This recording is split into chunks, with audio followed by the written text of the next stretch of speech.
Նիկոլայ Սերբացի, Պատերազմ և Աստվածաշունչ։ Ներածական զրույց։ Բաբելոնը վտանգված է։ Արևն արդեն մայր էր մտնում, երբ մենք հայտնվեցինք Նյու Յորքի և Բոստոնի միջև ծովային հաղորդակցություն ապահովող Բոստոն նավի տախտակամածին։ Նյույորքյան ծոցի կեղտոտ ու յուղածածկ ջուրը, որը ցերեկվա բարակ արևի շողերի ներքո արծաթափայլ երանգ էր ստանում, մայրամուտին հալած ոսկու տպավորություն էր թողնում։ Շոգենավն ընթանում էր քաղաքի ներքին հատվածից դեպի վերինը, Նյու Յորքից Բրուքլին։ Մեր խումբը նստած էր դեմքով դեպի Նյու Յորք։ Մեր առջև փռված էր աշխարհի ամենախոշոր, ամենափութկոտ, առավելապես լուսավորված եւ առավելագույնս տարանջատված քաղաքը։ Բոլոր ուղևորների եւ օտարազգիների եւ տեղաբնակների հայացքներն ակամայից ուղղված էին բազմաթիվ աշտարակներին, որ անհարկի եւ սնափառորեն երկնաքեր էին անվանում։ «Հապա նայեք, մեր բաբելոնյան աշտարակներին», ասաց նախարար Յուդսոնը։ «Նայում եմ», ասացի ես, բայց միթե դուք էլ եք ուշադրություն դարձնում դրանց, չէ՞ որ բազմիցս ճամփորդել եք այս կողմերով եւ բազում անգամներ ձեր հայացքը սևեռել դրանց վրա։ Դրանք գրավում են միշտ եւ ամենուր, եւ բնական է, որ մարդկանց հոգիները մշտապես գերվում են նշանավոր եւ ակնառու երևույթներով։ Այդպես էր անցյալում, կլինի եւ ապագայում։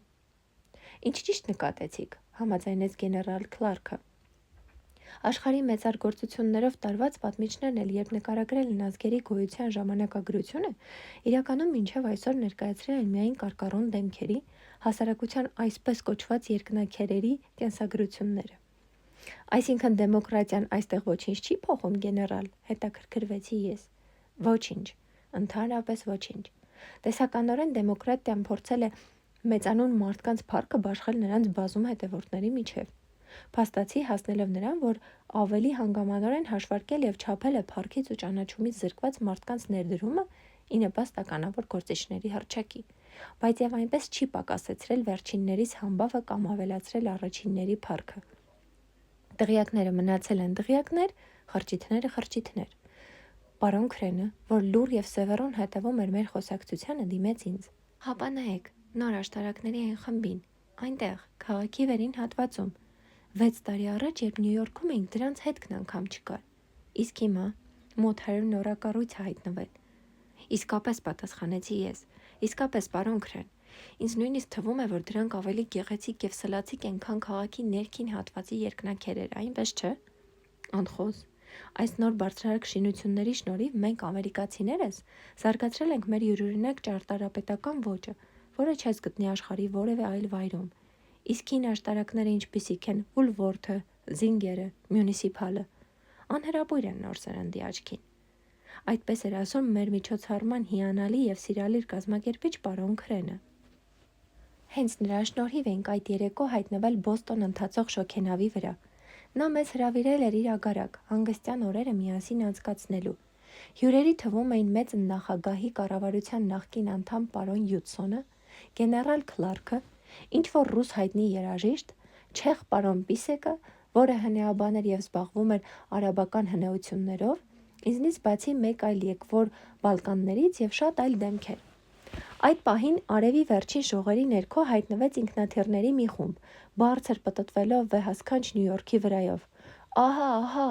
նրանք, այնտեղ 3, 5, 10 բացականչություններ էին լսվում ամեն կողմից։ Նախարար Յուդսոնը հոգոց հանելով կիսաձայն ասաց.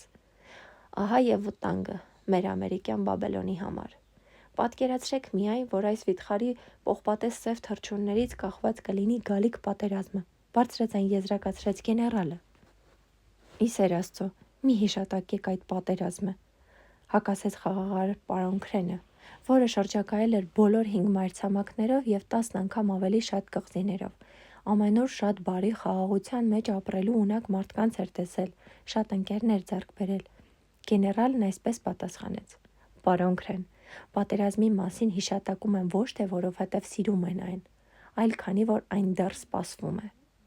Այդ ժամանակ արդեն ինքս հարցրի. Իսկ միթե դուք գեներալ, չարագործություններից բացի այլ նպատակ եւ կիրառում չեք տեսնում ինքնաթիռների համար։ Այո, համարյա չեմ տեսնում։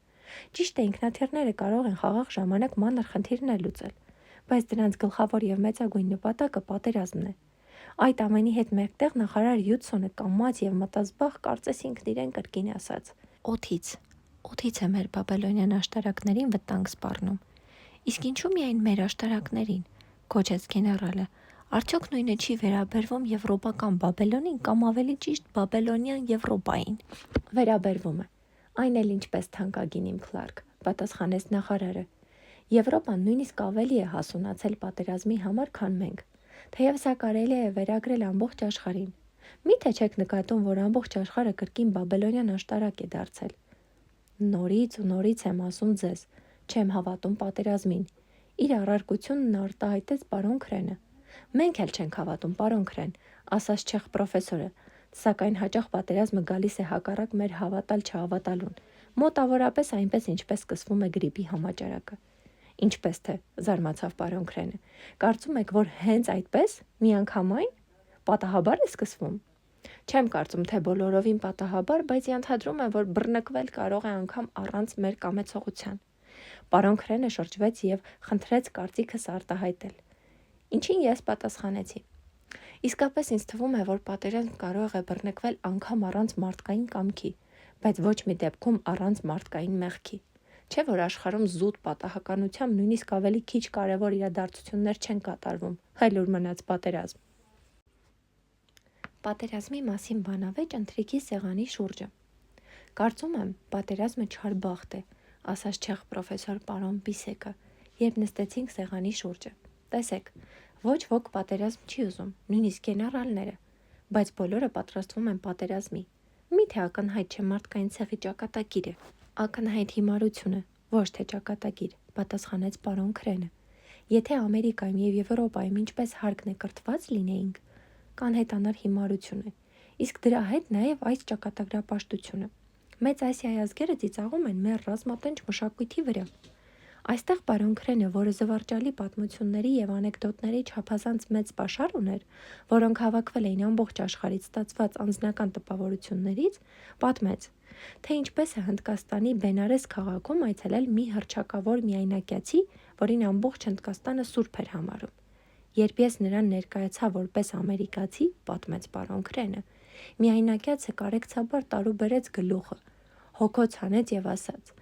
«Օ, դուք ամերիկացիներդ, օ, դուք եվրոպացիներդ, ինչքան եք տառապել եւ դեռ կտառապեք։ Ձեր ամբողջ այսպես կոչված մշակույթը հանգել է զորեղության եւ գերազանցության պայքարի։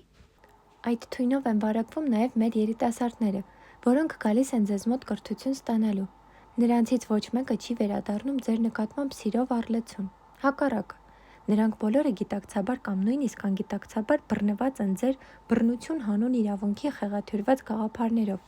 որոնք իրականում նշանակում են ոչ թե հանուն իրավունքի, այլ ուժի։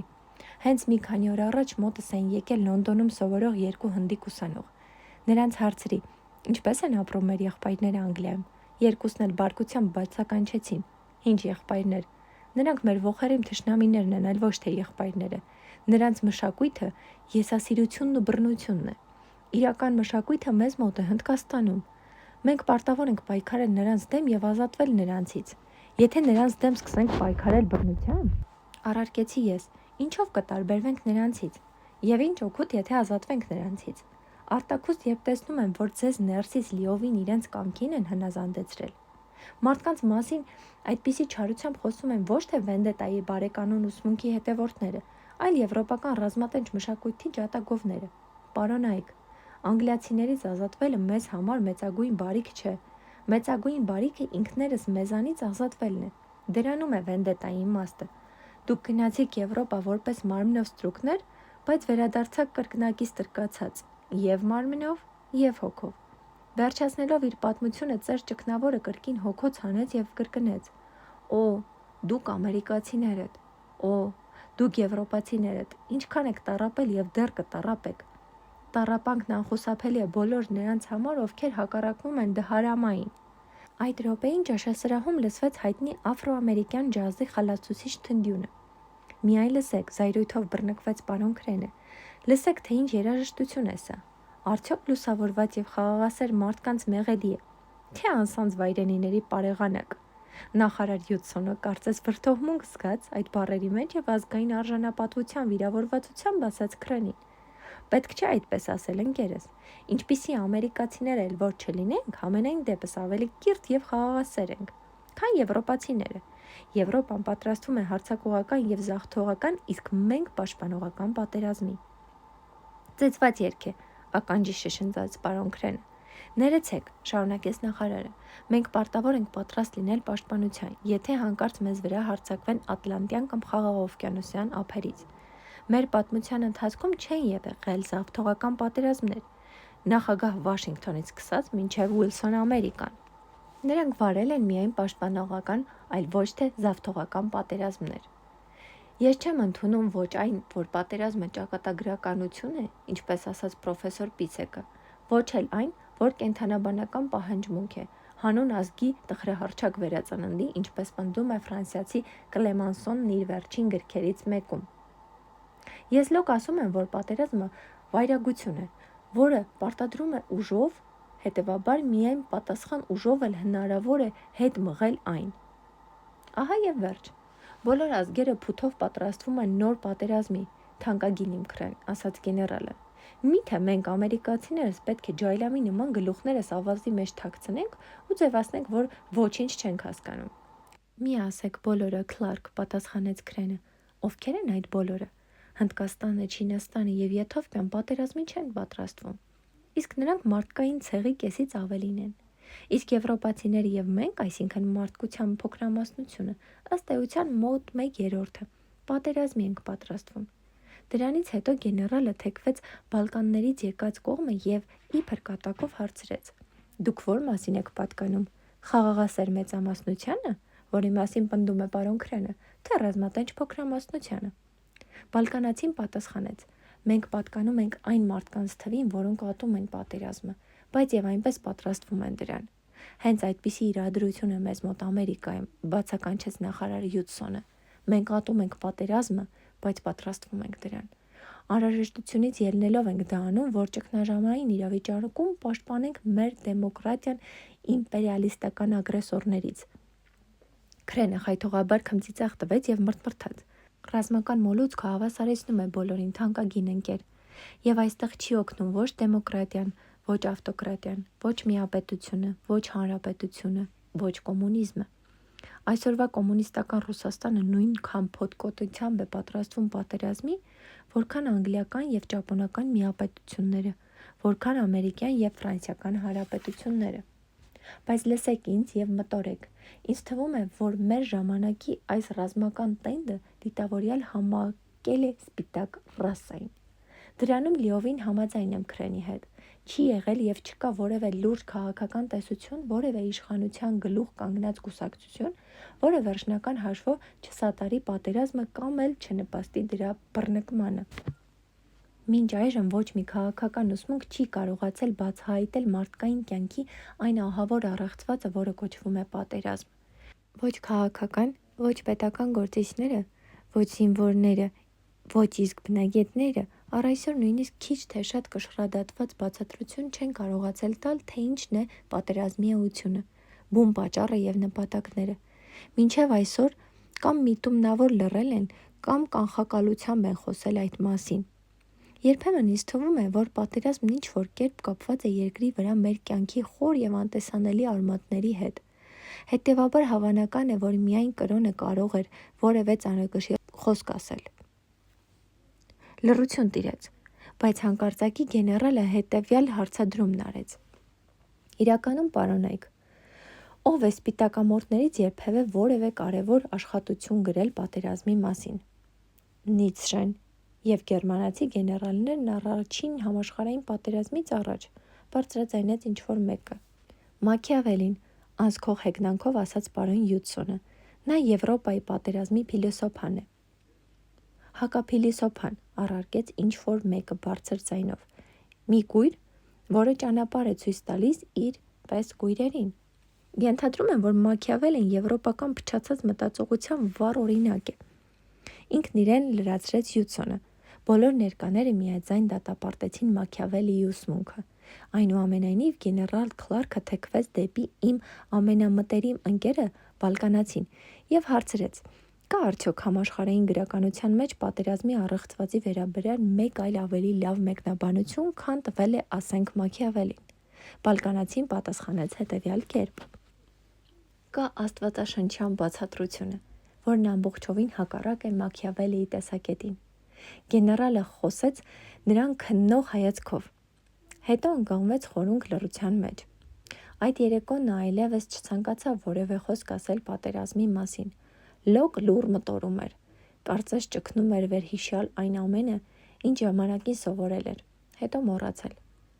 Հաջորդ օրը գեներալ Քրենը հրավիրեց ինձ և իմ բալկանացի ընկերոջը նավակով շրջելու այն ծովափի երկայնքով, որտեղ գտնվում էր պարոն Քրենի շքեղ ամառանոցը։ Մեզ հետ նավակի մեջ էին գտնվում նաև մի քանի պատվավոր հյուրեր, որոնց գեներալը անձամբ էր հրավիրել։ Երբ մեր տեղերը զբաղեցրինք նավակի մեջ, գեներալը խնդրեց բալկանացուն ներկայացնել պատերազմի մասին իրեն հայտնի այն ուսմունքը, որը բացառապես անսխալ և ճշմարիտ էր թվում նրան։